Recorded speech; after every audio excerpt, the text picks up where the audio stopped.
If you say free speech, that's code for conservatism. That's considered a right-wing idea. When did that happen? Free speech is important because it serves a value. And the value above all that it serves is the value of truth-seeking, with a view to getting, or at least getting as close as we can get, to the truth. We're all going to have in our heads, at any given moment of our lives, a mixture of true and false beliefs. How do we swap the false beliefs out of our head for true beliefs? Here's one way not to do it. If I shut down your right to challenge me, if I will only listen to people who confirm me in what I already believe, well, yes, you'll confirm me in what I believe that happens to be true, but you'll also confirm me in what I believe that happens to be false. We should respect free speech, not because there is no truth, but for the very opposite reason, that free speech serves the good of truth-seeking. And that means, above all, in institutions whose fundamental purpose for existing is truth-seeking, colleges and universities.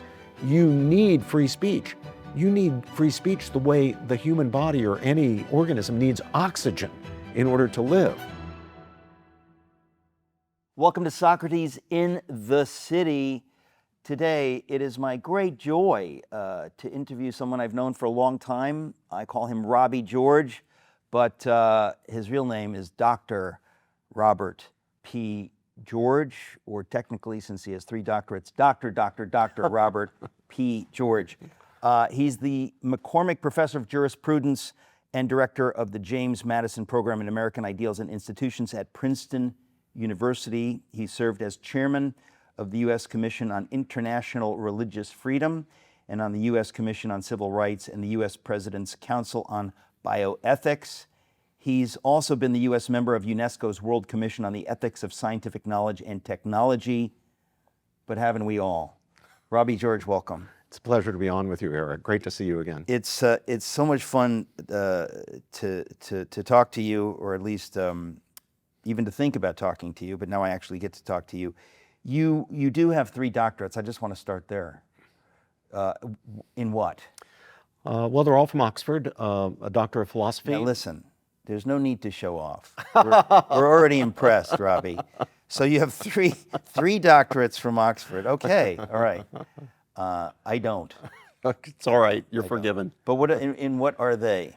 So my doctorate of philosophy is in the philosophy of law. And then I have a degree called the Doctor of Civil Law, which is what Oxford calls a higher doctorate. It's the doctorate above the PhD, or what Oxford calls the DPhil. And then I have a Doctor of Letters in political philosophy, and it's another one of the so-called higher doctorates. Before the PhD degree was introduced, which was the late 19th century, the doctorates that you had at the great universities, Oxford, Cambridge, those types of places, were the Doctor of Divinity, of course, the Doctor of Civil Law, the Doctor of Science, the Doctor of Letters, and the Doctorate of Music. Very few people had those doctorates, and you couldn't actually sign up for a course to get the doctorate. You were awarded the doctorate on the basis of a lifetime, in many cases, or nearly a lifetime. Sort of like the honorary doctorate. They're not honorary, though. But they're not honorary. They're not honorary. This would be the time for me to say that I have 5 honorary doctorates. Thank you very much. 23. I was going to say, I knew it. You and George Weigel are a little. I'll never catch you. And Cornell West. Cornell's got more than I have. Is that right? Yeah. Well, that shows you the value of an honorary doctorate. Well, listen, I want to talk to you today about many things, but fortunately, you've written a book called Seeking Truth and Speaking Truth: Law and Morality in Our Cultural Moment. Or really, you've edited the book because it's essays that you've co-written. But in the book are all of the topics I think I would have wanted to touch on with you in any event. So let me ask you the simple opening question. What led you to put this book together?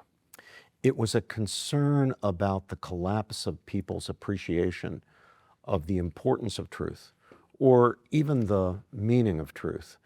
We've now had more than one generation of students who've come through our great universities believing that there's no such thing as objective truth, no such thing as the truth. There's only your truth and my truth. truth, to the extent that it can be spoken of at all, is considered subjective. It varies from person to person. And of course, in many cases, they get all the way through university not being disabused of this clearly, in my view, fallacious idea. So as part of my vocation as a teacher, which is to form the young men and women entrusted to my charge to be determined truth seekers and courageous truth speakers, I want to confront them with the arguments in favor of objective truth. They know the arguments against it. They're very poor arguments, although they seem to so often have accepted them. But I want them to see the arguments on the other side, and then they can make up their minds. And in the overwhelming majority of cases, when students are required to think about it, to actually reflect on it, they reach the conclusion that there is a truth. It's very often hard to grasp. It's never grasped perfectly or completely or fully. We can always deepen our understanding of truth. Because we're fallible, often we need to be corrected, and that means we need to be open to challenge. But it's important to understand that there is a truth to be sought, and it's really important to seek it and to give it priority, not to live by law. One of the people I talk about in the book, Eric, as you know, is Solzhenitsyn. And Solzhenitsyn's basic story, his basic plea to us, was not to live by lies. In other words, aspire to the truth and try to live by the truth. And I'm for that. Well, you're all for that, and me too. Well, what's interesting, I mean, it's part of the conundrum in talking about truth, is that anybody with a high view of truth, objective truth, has to admit that the project toward truth is asymptotic. You cannot ever fully get there because, this brings you into the realm of theology. What is truth? God is truth. Truth is infinite. Truth, it's so many things. You can understand somebody who's not an advocate of objective truth, why they would just say it is so vast that it becomes, at least it can seem subjective. It can seem impossible to nail it. We can talk about 2 + 2 = 4, but when we're talking about truth, it is such a vast, ultimately incomprehensible concept. So we're sort of charged with comprehending it, but at the same time with comprehending the idea that we can never fully comprehend it. That to me is kind of the paradox, not really a conundrum when we're talking about truth.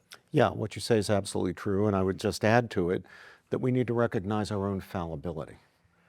Okay, now right there, a lot of people would say, well, what do you mean fallibility? Why should I acknowledge my own fallibility? Because you'll never get at the truth unless you acknowledge your own fallibility. Right. You will persist in whatever errors you have in your head until you rethink the situation. And ordinarily, that's going to require someone to challenge you on the subject. But as soon as you bring that up, in other words, I can see somebody say, well, you are bringing presuppositions already. The idea that we're fallible presupposes some perfect state from which we've fallen. That's theological, and I don't buy it. I mean, it seems to me a lot of people who reject objective truth would say that. I sometimes ask my students in a classroom, Eric, is there anybody out there who right now has only true ideas in your head and no false ideas? And no hands go up, and I say, well, wait a minute, no hands are going up. There's nobody out there who is infallible? And they giggle, because of course they know that they are fallible. But then I have to ask the next question. Is there anybody out there who has only true ideas, no false ideas, about the most important things, about the things that really matter to us or to you? And now they have to think, because when they give the answer that eventually they all give, which is, yes, I'm fallible, I can be wrong, I probably am wrong, not only on the minor, trivial, superficial things of life, but also on some of the big, important things in life, the things that really matter to me, the beliefs around which I actually integrate myself, my identity-forming beliefs. Once they acknowledge that, they know that they're going to have to face up to real challenges to their most fundamental beliefs. And that's hard for us human beings to do. It's hard for them. It's hard for me. I'm sure it's hard for you. Actually, not hard for me. We want to imagine that the stuff we really care about, we are absolutely 100% right about and couldn't be wrong about. Yeah. But the reality is that we can be wrong. Well, again, what's interesting about this gigantic concept we call truth is we have to ask the fundamental question: what do we mean by truth, or what is truth? What do we mean when we say truth or objective truth? There's some people like, I think you knew him personally, Richard Dawkins, who would say, Old friend of mine. You were at Oxford together? We were not only at Oxford together, we were in the same college, in the same senior common room. We had many coffees together, sat together at lunch when I was just a graduate student and a young lecturer at the university there. Which of your 3 doctorates were you getting at that time? My DPhil, my doctorate in philosophy. Just want to make sure we get that.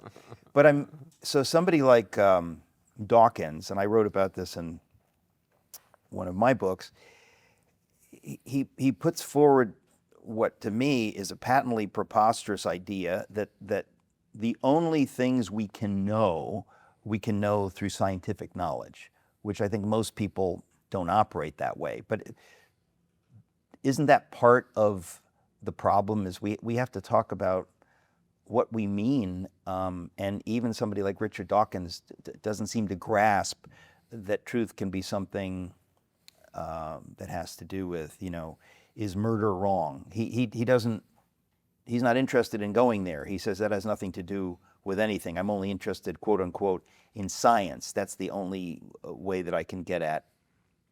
Would he even call it truth? I guess maybe that's another question. Well, here's something we can know with something approaching certainty, and that is it can't be true that the only things that we can affirm are true are things whose truth we establish by scientific inquiry and scientific methods. And the reason we can be virtually certain that that's false, that claim about truth is false, is that it can't pass its own test. It's a self-defeating proposition. Because the proposition that the only genuine knowledge is knowledge earned by scientific inquiry is not itself establishable by scientific inquiry or experimental methods. So we can throw that out. We can leave that out of, we can put that off the table and then get down to the real business of, well, okay, but how can we know other things? Well, before we get to how can we know other things, I just have to ask you, whether you knew Dawkins personally or didn't. Obviously you did, but it isn't part of the larger conversation how someone like Dawkins cannot understand this, which is so simple. At least to us, it seems self-evident. But there are people like Dawkins who seem to live to disagree with what you in 40 seconds showed to be fruitless. Well, there was a whole school of thought that was very prominent in philosophy in the late 19th and early part of the 20th century. You'll probably recall it, you won't recall it from being there at the time, but you recall it from your philosophy courses at Yale. It was called logical positivism. Yeah. And basically logical positivism, sometimes known as scientism, embraced that idea that the only knowledge we can genuinely claim to have is knowledge that we've established by scientific methods. And that school of thought somehow persisted for several decades before it did collapse under its own self-referential implausibility. In this very room, I had a conversation just like this with Hadley Arcus about natural law. I think the title of his book is Mere Natural Law. Mere Natural Law. And it touches on similar ideas. How can we know what we know? And there are things that we're somehow obliged to presuppose. I guess call it common sense. Did you get into that in the book? In other words, I do. I do. There are intelligibilities that we grasp in just our ordinary lives that are not established by scientific inquiry or really any kind of formal inquiry. One of those is the principle of non-contradiction. that something cannot both be and not be in the same respect at the same time. We all grasp the intelligibility of that. It is true. It's a truth. Something cannot both be and not be in the same respect at the same time. And then that becomes itself a principle in line with which we conduct our inquiry in other affairs. But it's not the only such truth that we grasp. Sometimes these are called self-evident truths. That's a little bit misleading because in contemporary parlance, we misuse the concept or term self-evident to mean, well, everybody agrees. That's actually not what it means. It means something that can be known to be true, but can't be deduced through a middle term. The principle of non-contradiction is one of those. You can't give a formal demonstration of the principle of non-contradiction. Indeed, if you tried to do that, you'd have to employ the principle of non-contradiction in making the argument or providing the demonstration. But the same is true of other things. Take, for example, just the ordinary matter of friendship. Most people quite easily grasp the intelligible point of having or being a friend. That is, entering into a relationship which you're not entering into in order to use the other person, or that person's not entering into it to use you. In fact, if you have two people, even if there's no injustice, use an ordinary business partnership, for example, two people who have entered into a relationship because they both will be advanced in their pursuit of profit by it. Whatever that is, that's not a friendship, or it's not the paradigmatic case of a friendship. A friendship is where the two friends each will the good of the other for the sake of the other. And we easily grasp the intelligible point of doing that without any sort of formal demonstration. We can tell the difference between something that is intrinsically valuable, good in itself, like friendship. We can distinguish that from something that's merely instrumentally valuable, like money or an insurance policy. I mean, nobody wants an insurance policy for non-instrumental reasons. Right. You only want an insurance policy, not for its own sake, but in case something bad happens so that your loved ones can be taken care of. And I'll give you a good example of a story that illustrates the difference quite poignantly between instrumental goods or merely instrumental goods and intrinsic goods.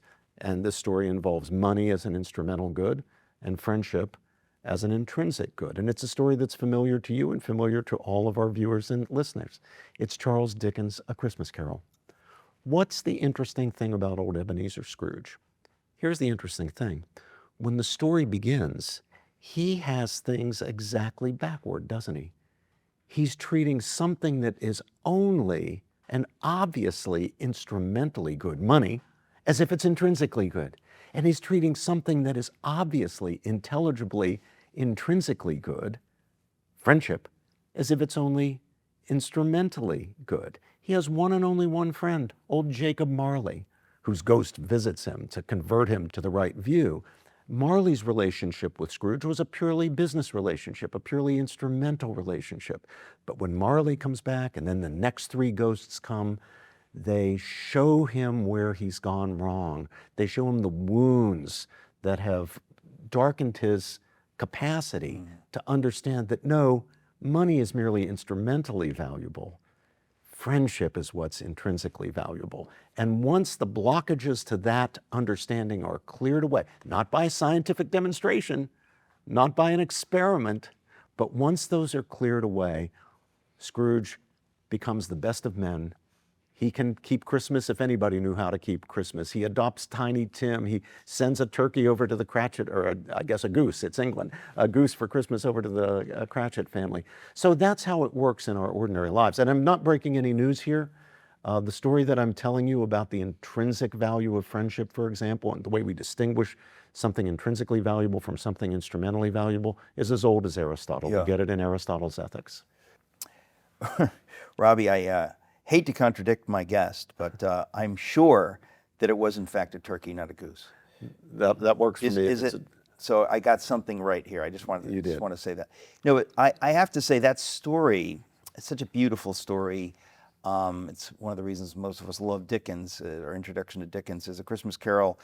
But what we're talking about truth, and it seems maybe almost ridiculous to say it, but when we're talking about truth, we're talking about what it means to be human. It's inescapable. It's not something that exists apart from humanity. It can't, which is why, the materialist assertion that we can know scientific truth, it's like it's just numbers, or I don't know what it is that people mean by that, but we all seem to know that no, truth has to do with what it is to be human, because you wouldn't think of an animal, even a sentient animal. Can an animal be sentient?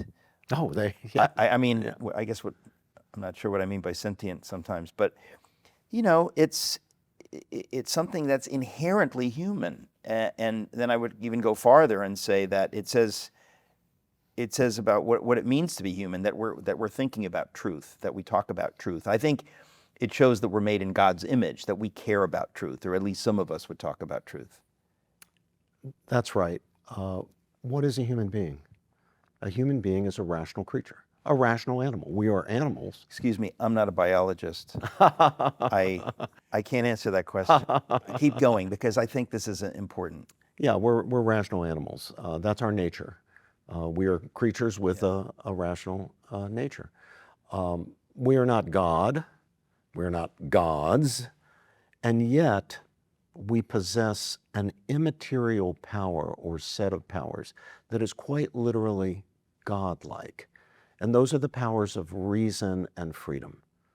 The power to envisage states of affairs that do not yet exist, to grasp the intelligible point, the value of bringing them into existence, and then to be able to act freely on the reasons we've grasped to bring that state of affairs into existence, not acting on mere impulse or instinct like a brute animal, but acting rationally.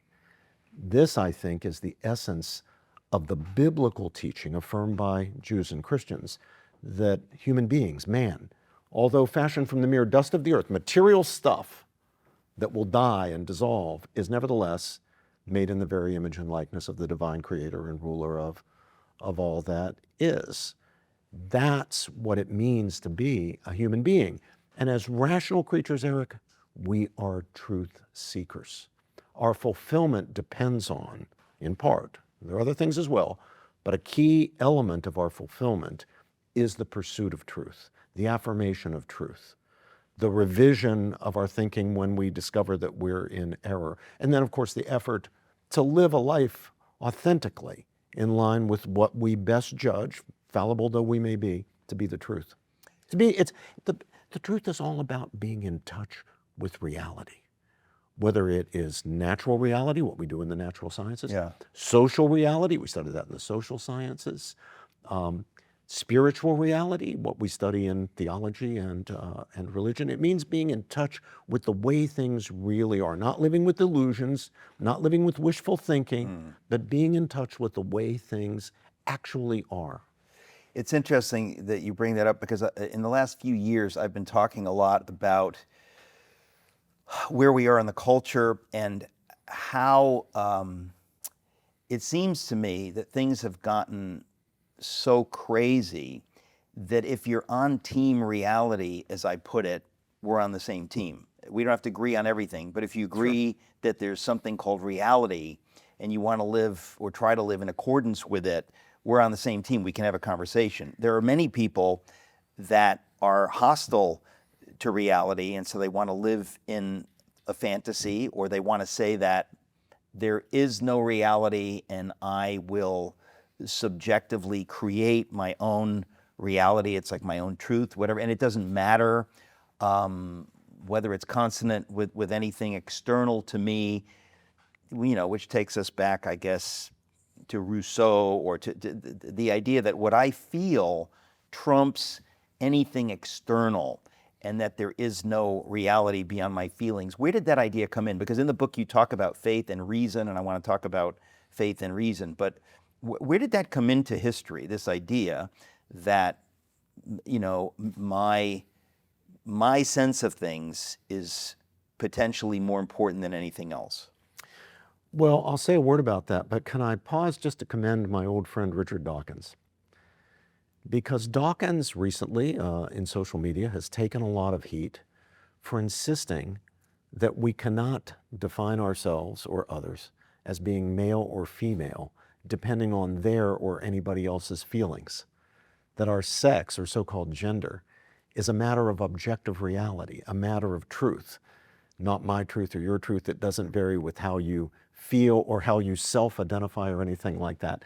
And Dawkins has taken a lot of heat for doing that, but he stood up for it because he believes that it's true. This is an example for me of working with anybody who's willing to speak the truth, especially those who will speak it courageously and at a cost. We don't have to agree on everything. Dawkins and I have lots of disagreements about religion and ethics and other things, but I really do commend him for speaking out courageously when it's difficult on the question of gender ideology. And I welcome him to the movement to try to return to a kind of sensible understanding of sex and the relationship between the sexes. And he's actually a biologist. He is actually a biologist. So maybe he that's can right. answer that question that you were asking me earlier. What What is is a a woman? human being Yeah, and what what is is a a human woman? being? Yeah. We need to get him on the phone later. But you asked me about where these ideas come in. Yeah. As I said, when we talked on your radio show, especially when it comes to bad things and bad ideas, once you start tracing them back, the next thing you know, you're in the Garden of Eden and there's the serpent and Eve. So I don't want to go all the way back there. But you mentioned Rousseau. Obviously, Rousseau was a founding father of the Romantic movement, and that's a very important moment in our history. We're talking about the 18th century. We're talking about Europe, obviously, in which the idea begins to gain credibility that we get at the truth of things when we throw off the so-called shackles of historic civilization, Christian civilization, biblical Judeo-Christian civilization. And we live as if we were noble savages because human beings are naturally good and therefore we can trust our instincts, our feelings, our emotions. It's a very, very bad idea. It leads to catastrophic results. It leads to the French Revolution. Beginning with the French Revolution, with the terror, with the guillotine. So it's a very, very bad thing, but that's a key moment. But we can't, those of us especially like myself who give a lot of credit to Anglo-American thinking, to English and American thinking, we can't just blame those continentals.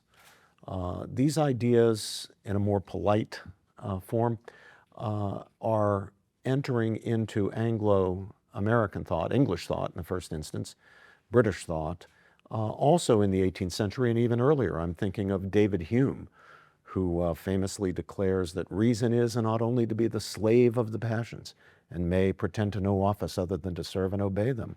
That's the idea that we can't actually adjudicate rationally. We can't reason about what to want.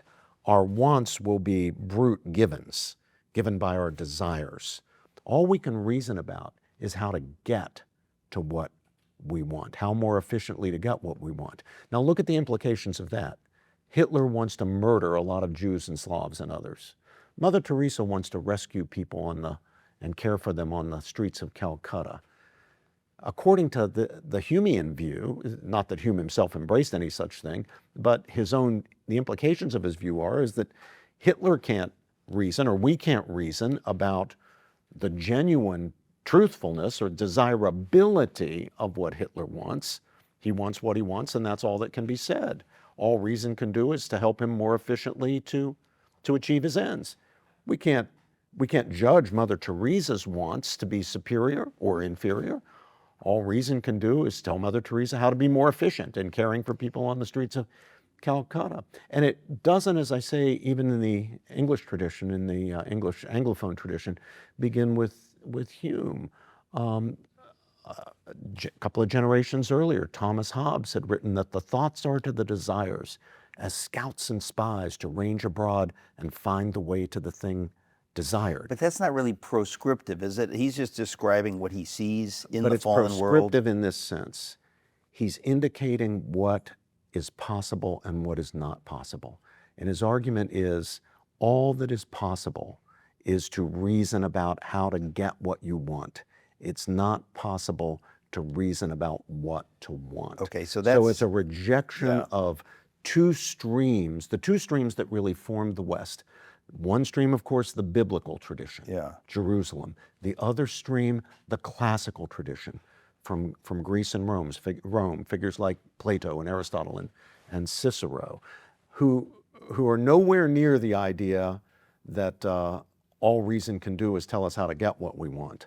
Both of those traditions, the Judeo-Christian tradition and the classical tradition, are fundamentally interested in trying to adjudicate between our wants in a way that's rational, getting at the truth.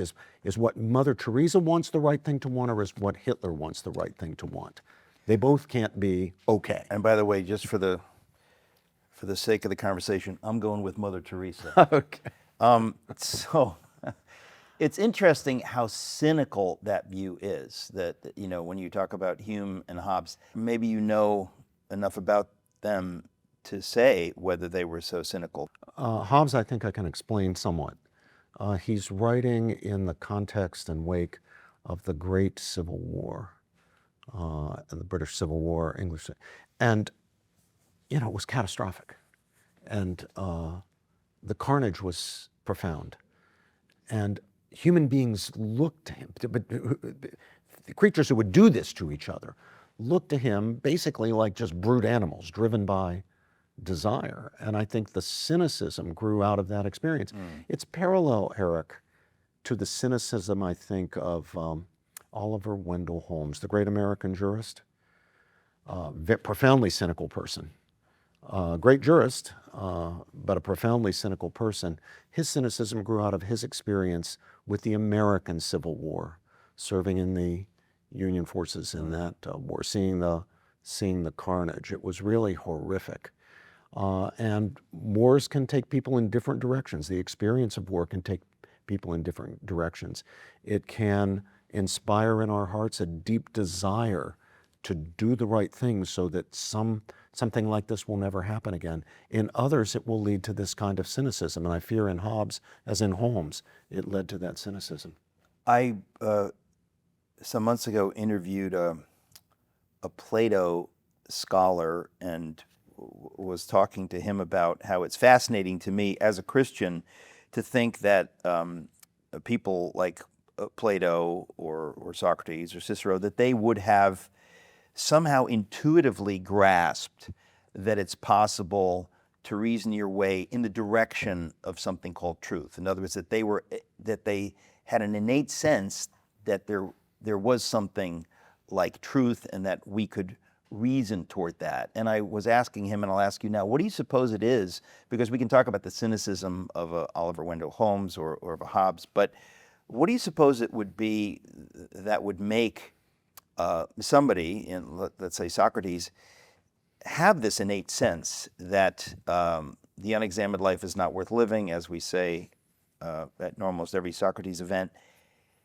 and that it's worth examining life, it's worth thinking deeply, it's worth trying to reason our way toward something? I mean, I would say that comes from, whether we know it or not, that we're made in God's image. But it's fascinating to me that these folks, centuries before Christ, had that sense, and they, of course, had no, conversations with the Hebrews. They weren't aware of the writings of Moses. Let me begin with 2 points in response, Eric. First is that this is not a new view.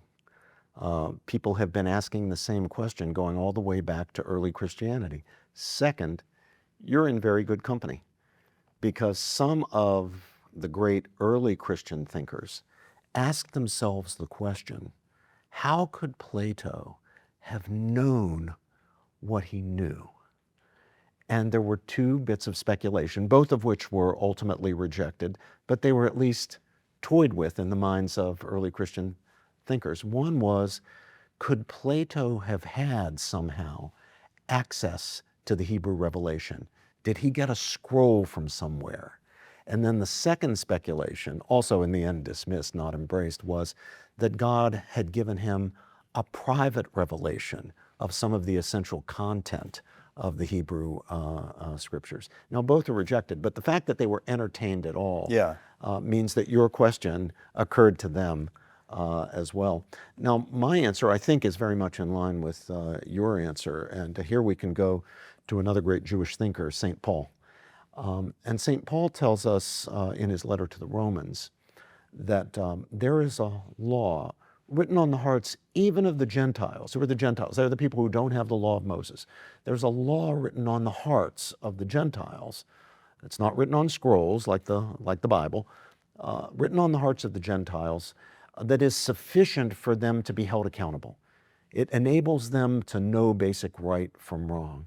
So a great figure like Socrates, like Plato, I would add Aristotle or Cicero, I think is someone who is deeply exploring with a good heart, with a good intention, that law written on the heart. That law we call these days the natural law.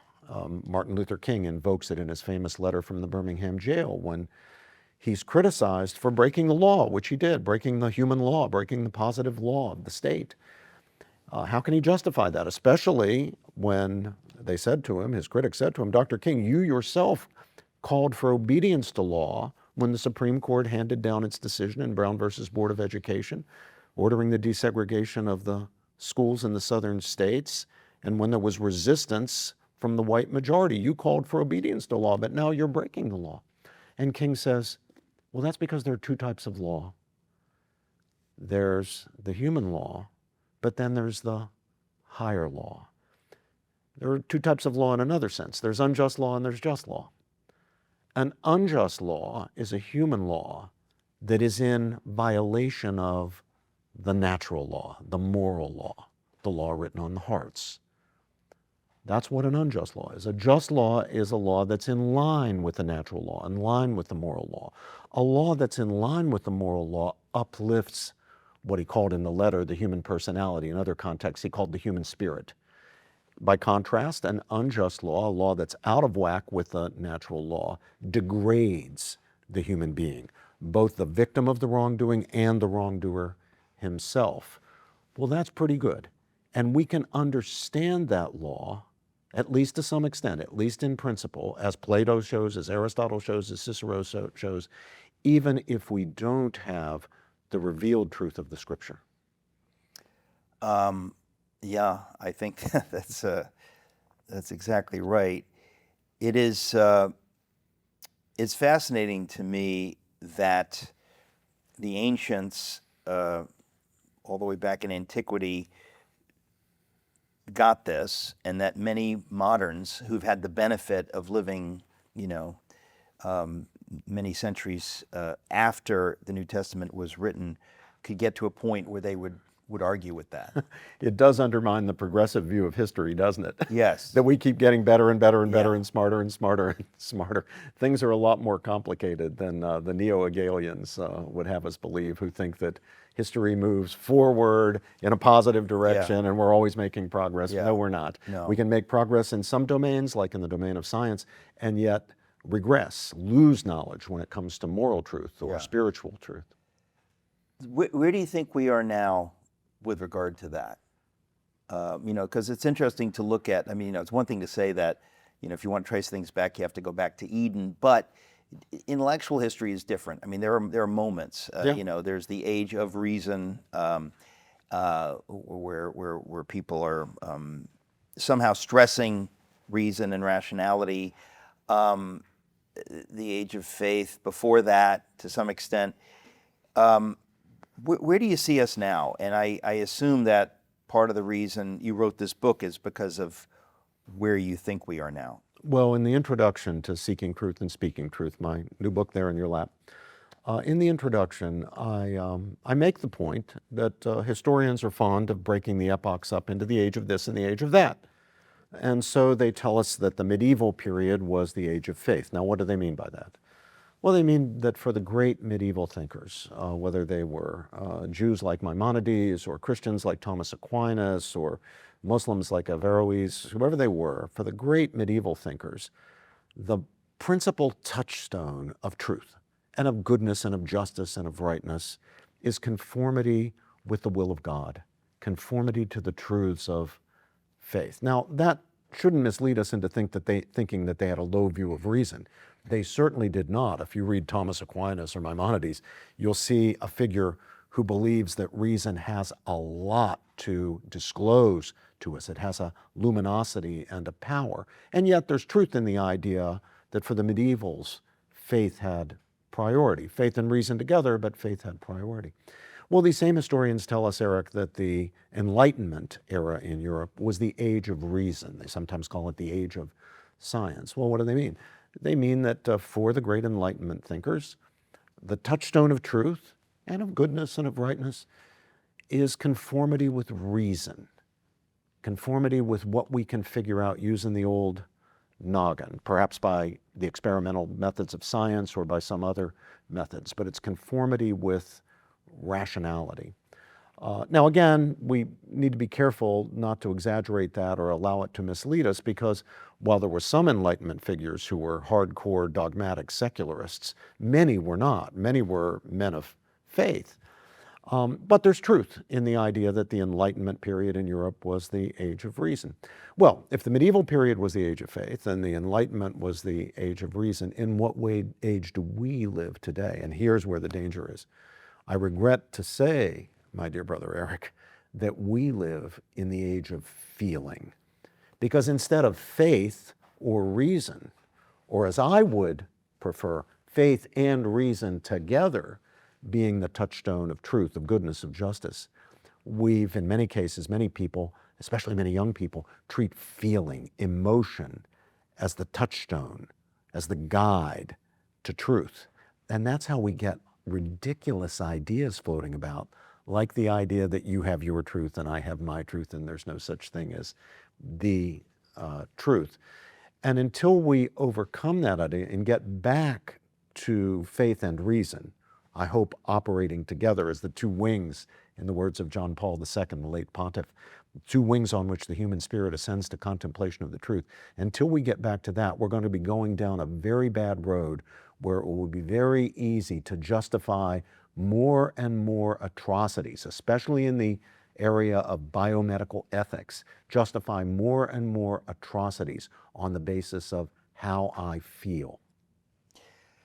I knew this would happen talking to you, Robbie, that I want to go in so many different directions. We'll just have to have you back. I mean, we still have time, but I want to talk to you about some of the figures that you mentioned toward the end of the book, the first of whom is Alexander Solzhenitsyn. I'm sorry to say that there are many people who probably don't know anything about Solzhenitsyn. We take for granted, because of our age, that everybody must know who Solzhenitsyn is. Alas, I wish. But talk a little bit about Alexander Solzhenitsyn. It's a great figure. A prophet raising his voice against Soviet communist totalitarianism and expansionism. For our young viewers who may not know the name or know anything about him, even if the name is one that they've heard before, he suffered in the Soviet Gulag. He was a writer, a novelist, in the great tradition of figures like Tolstoy and Dostoevsky in Russia. He's a great novelist, and because his ideas threatened the Soviet gangster leadership, he was put in prison in the Gulag, where he did some of his greatest writing. And then when they released him from prison, and he was by now an acclaimed and prize-winning international human rights advocate, he came to the United States as an exile. And when he was here, while he was here in 1978, he was invited to give the commencement address at Harvard. Before you go on, I have to say, thinking back to the 70s and thinking back to who Solzhenitsyn was when he was invited by Harvard, it tells us a lot about where we are today and where we were then. The idea that Harvard would invite Solzhenitsyn was because everyone at that time could agree on the brutal depravity of how the Soviet Union treated its political enemies like Solzhenitsyn. So he was a hero in a way that it's hard for us to think of anybody in that way today. He was indeed, and it was to Harvard's credit. Harvard, very liberal institution. I happened to be there in 1978. I was a student at Harvard Law School at the time.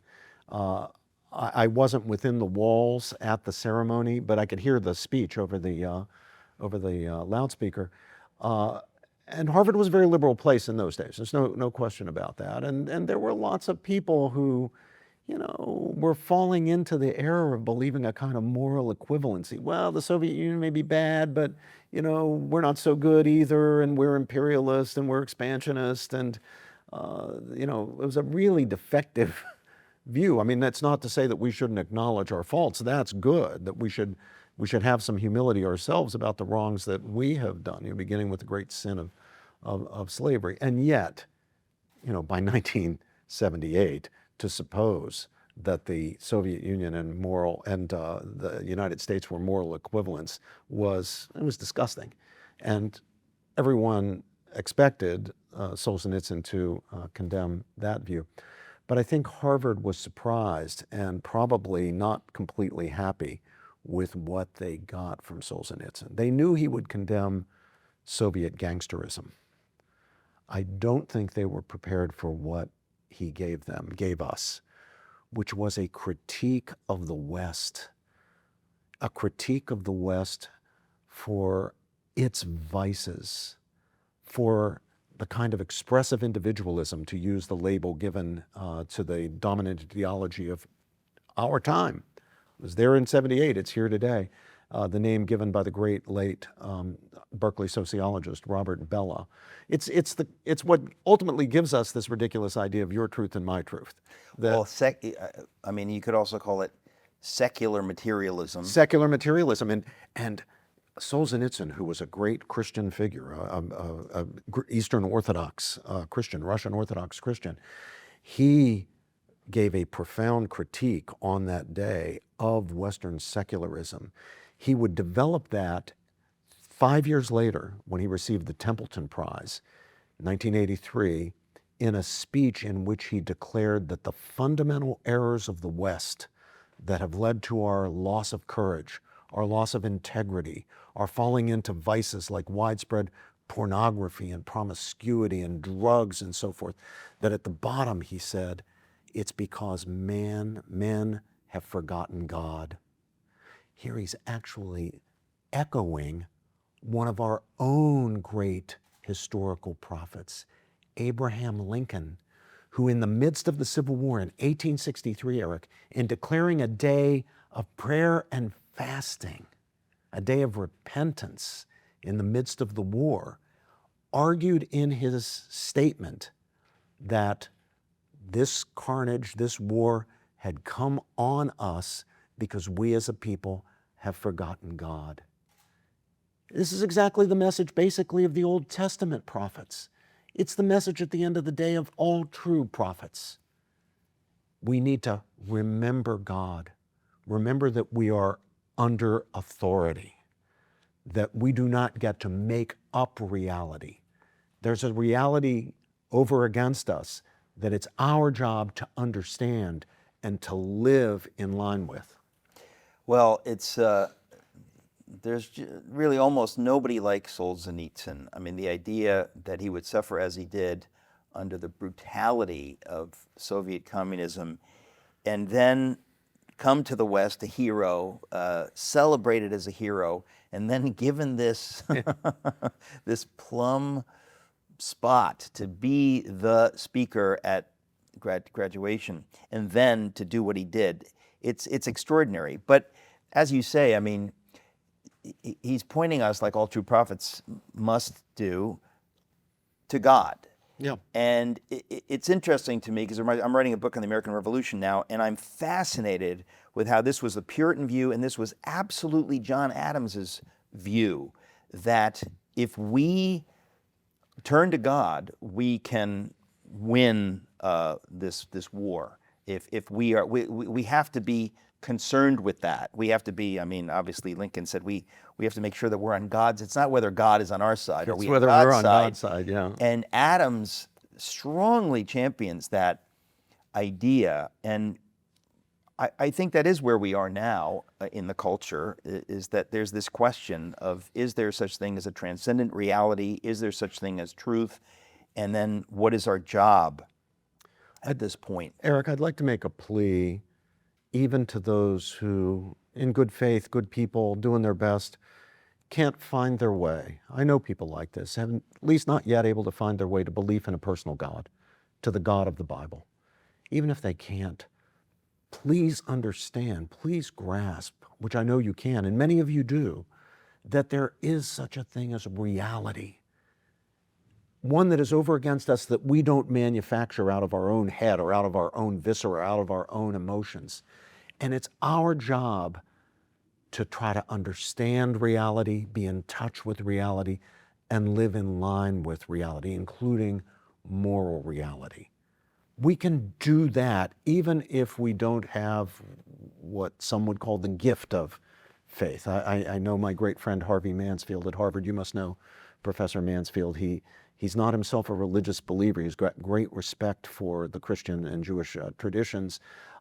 He's certainly very warm to believers. He's been the mentor of many students, doctoral students and others who are Christian or believing Jewish people.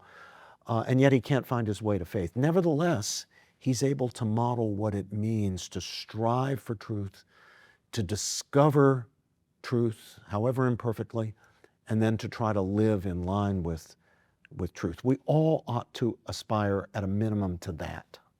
Well, I mean, you're touching on what I said earlier about being on team reality. I think we're at a point where things have gone so haywire that people, whether it's Richard Dawkins or J.K. Rowling, anybody who senses the madness says, well, wait a minute, there's this thing called reality. We have to deal with this. And I think increasingly, as people do that, in reaction to the madness, that we say, wait a minute, there's this thing called reality. Let's agree on the basics. As, you know, Richard Dawkins would agree on the biological basis. There's male and female, and there's this thing called reality. I would say that that's God's way, by forcing us to live in reality or as part of reality, of helping us grope our way toward Him, even if we're not conscious of that. Agreed. The way I have put it on Twitter and elsewhere is anybody who sincerely, with a pure heart, is seeking the truth is kin to me. He might be Catholic as I am, he might be evangelical Protestant, he might be Eastern Orthodox, he might be Jewish, he might be Muslim, he might be Mormon, he might be Buddhist, he might be an atheist. But if he's sincerely seeking the truth, and especially if he's prepared courageously to speak the truth as best he's given to understand the truth, then he is kin to me. That is my brother. I'm radically where you are. I've said almost the same thing, not as eloquently, but I think that's it's fascinating that we're finding ourselves in that kind of a cultural moment, and it gives me great hope, frankly, that things have gone crazy enough that a lot of people are waking up and saying, wait a minute, let's see if we can reason our way forward. We call that in academia, Eric, the vibe shift. I was wondering where that came from. Of course, it came from academia. Mm-hmm. The old vibe shift. Yes, we're in the midst of a vibe shift. Now, there are other figures you talk about in the book, and I want to touch on them. But say what you were going to say before I do that. Well, I was going to talk a bit about the vibe shift, how that cashes out. For example, for my students at Princeton with whom I've discussed this, and they all agree there's been a significant vibe shift over the last year or two, really the last year. There's been a difference in the tone on campus, and more importantly, a difference in the questions you're allowed to raise and the ideas that you are allowed to subject to questioning and criticism. A year and a half, 2 years ago, there were people who knew that there are big problems at the heart of gender ideology or transgender ideology, but they didn't feel they could safely speak up about them or raise questions about them, much less challenge them. But that's changed now. That's the vibe shift. You can now raise questions about that, or aspects of DEI ideology, which were dogmatic orthodoxies at Princeton or Harvard or University of Illinois or University of Kansas until about a year or so ago. And now it's possible to raise questions in class or out of class, in the dining hall or in the dorms late at night. You no longer have to worry about being expelled from the human race, or rendered a non-person or defamed on social media. And how did that happen? It's like a fever broke. What? It's like a fever broke. I think that's right. People got sick of it. I think the election, especially the fact that Donald Trump not only won the electoral vote, but even the popular vote, made it clear that woke ideology does not enjoy anything approaching majority support in this country. And things are going in the wrong direction in terms of popular opinion for the woke ideologues. In any case, however it happened. And it makes a real difference for the kinds of conversations that you can have on campus now. I'm pretty sure he only won because of Russian interference, but I don't want to go in. This is not the time to adjudicate that question. I want to talk to you about some of the other figures you mentioned at the end of the book. You mentioned Heinrich Heine. Talk about Heine. Remarkable story that I relate in the book. Heine was a German, Jewish Christian poet in the early part of the 19th century. And around 1830, Eric, he published some essays on religion and society, in which he noted with great emphasis the fact that Germany was losing its historic Christian faith, especially losing the moral substance of the Christian faith. And he warned, in language that only a great poet could come up with, he warned that when Christianity falls, and it is falling in Germany, intellectually it is collapsing in Germany, when it falls, then those Teutonic gods, those warlike gods that have been buried for 1,000 years will rise from their tombs, they'll rub the sand out of their eyes, and Thor, he says, with his giant hammer, will rise up and smash the great cathedrals. And then, you ready for this? Yes. He says, a play will be enacted in Germany that will make the bloodshed of the French Revolution look like an innocent idyll.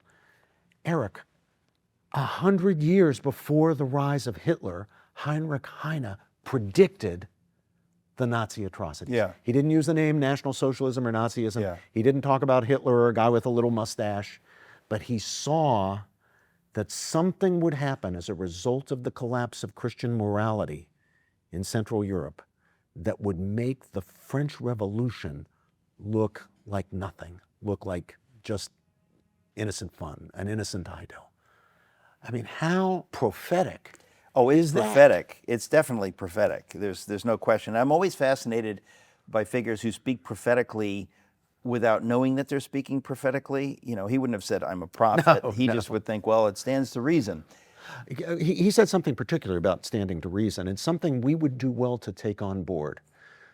Please, all viewers, listen to this. He said, thought precedes action as lightning precedes thunder.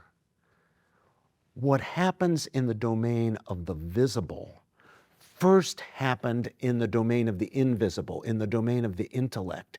Bad ideas, the replacement of Judeo-Christian morality with a kind of neo-pagan, the worst kind of neo-pagan ideology, doesn't stop in the realm of ideas.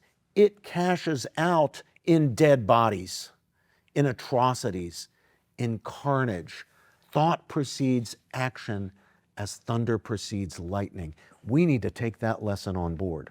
Oh, we certainly do, and it's a chilling prophecy because we know what happened. I don't think you quote it in this chapter here, but I quote it in my Bonhoeffer book. He says, I'm not sure if it's in the same essay, but Heine said, where books are burned, human beings will be burned also.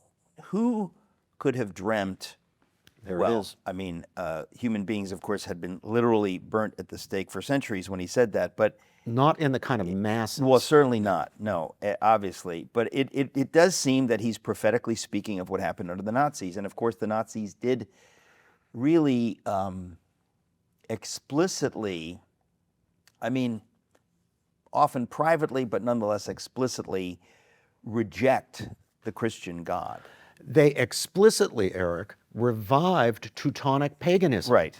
Their marriage ceremonies were pagan marriage ceremonies. They were invoking the German gods, the ancient Teutonic gods, precisely for their warlike character, in contrast to the gentleness and love ethic of Christianity. And I think we would say, you and I being Christians, that those gods are demons.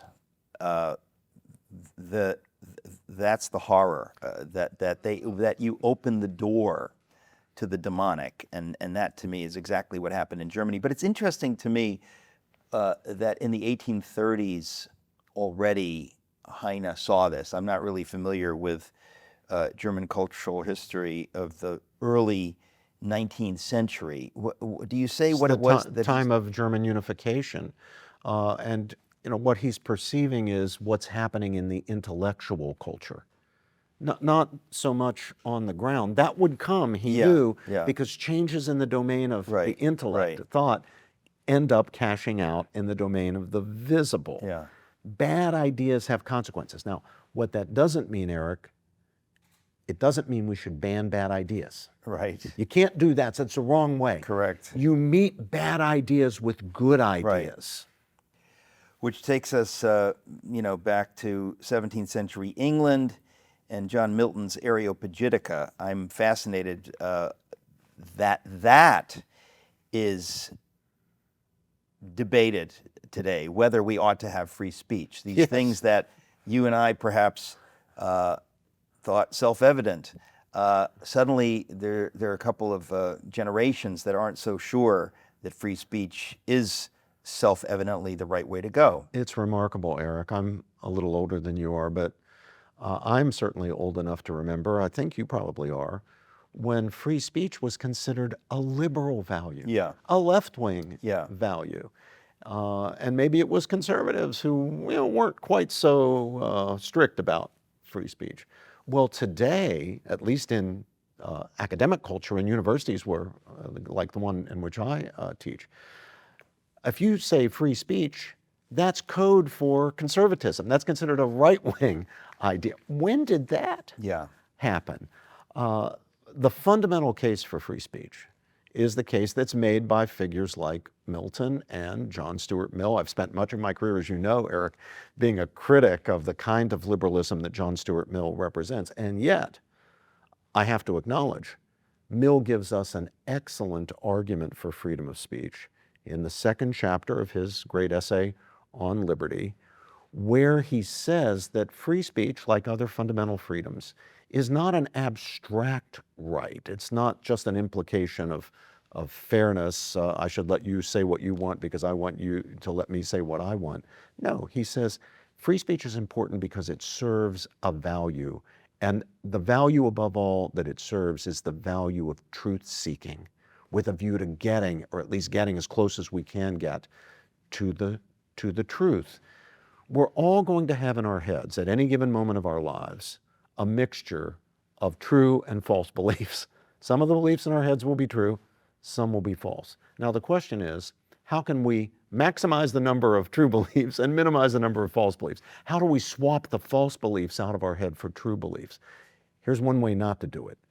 If I shut down your right to challenge me, or if I turn away and won't listen to you challenge me, if I will only listen to people who confirm me in what I already believe, well, yes, you'll confirm me in what I believe that happens to be true, but you'll also confirm me in what I believe that happens to be false.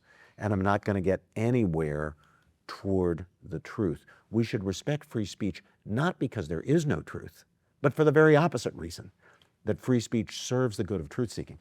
And that means above all in institutions whose fundamental purpose for existing is truth-seeking, colleges and universities. You need free speech. You need free speech the way the human body or any organism needs oxygen in order to live. Without free speech, intellectual life dies. Both of us remember the famous story in Skokie, Illinois, of the neo-Nazis marching through a predominantly Jewish neighborhood. Not just Jewish, Holocaust survivors. Even more dramatically, Holocaust survivors. And I believe the ACLU at the time defended the right of the neo-Nazis to do that. Obviously didn't agree with it, but nonetheless defended their right to do that. At great cost to the organization. They lost many of their members, they lost many of their largest donors. But it was a principle for them, and they stood up for the That's back when the ACLU had principles. We're Well, old enough it was a different ACLU. We're in old those enough days, to remember yeah. that ACLU. Yeah, it was a different ACLU in those days.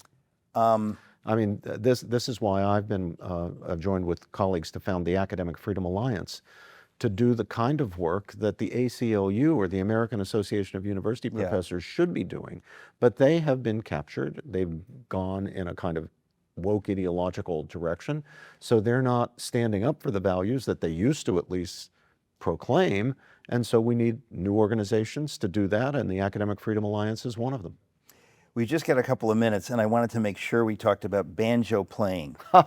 Yes. I've had the joy of listening to you play the banjo, and the last chapter at the end of the book, you talk about Ralph Stanley.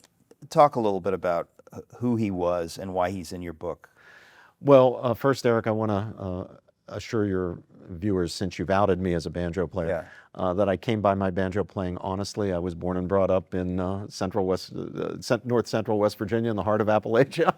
Both my grandfathers were coal miners. People who are watching the video can tell, obviously, that you come from Appalachia. There I am, see, and banjos are issued to little boys at birth where I come from, so I came by my banjo playing honestly.